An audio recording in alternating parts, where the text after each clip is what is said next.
os escritos do general Golbery, ele faz uma demarcação clara.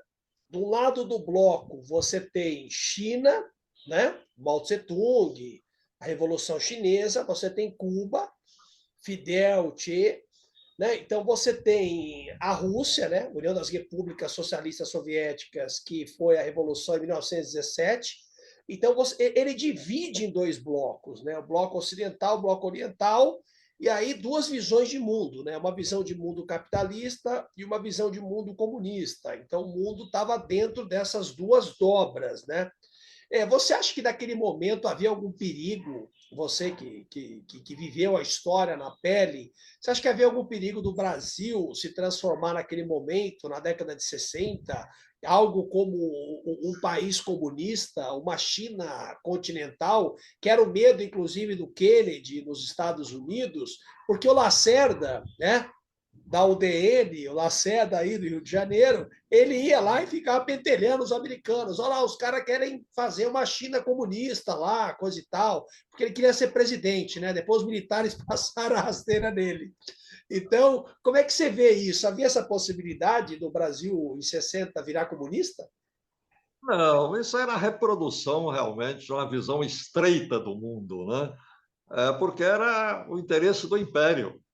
Essa doutrina foi vinculada ao Brasil, como eu disse, você aproximou-se, os militares americanos aproximaram-se dos brasileiros, chegaram a fundar a Escola Superior de Guerra aqui no Brasil, muito nesta linha, muito sob inspiração, né, das escolas militares americanas. Era que esse grupo aí, enfim, reproduziu de uma maneira estreita o que estava em jogo no mundo naquele momento, né? E o Brasil tem a sua importância no mundo, né?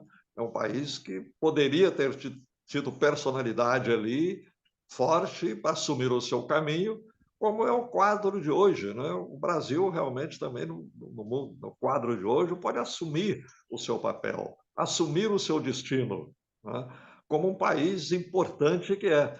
Então eles simplificaram muito a questão política ali nessa história de comunismo versus capitalismo, liberalismo versus capitalismo, simplificaram a história e não reservaram nenhum papel para o Brasil nessa história.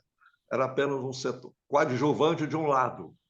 E não era este o caminho que o Brasil queria, né, precisava seguir, e começou a seguir com o João Goulart, até com o Jânio Quadros, ele chamou a UDN de porre, né?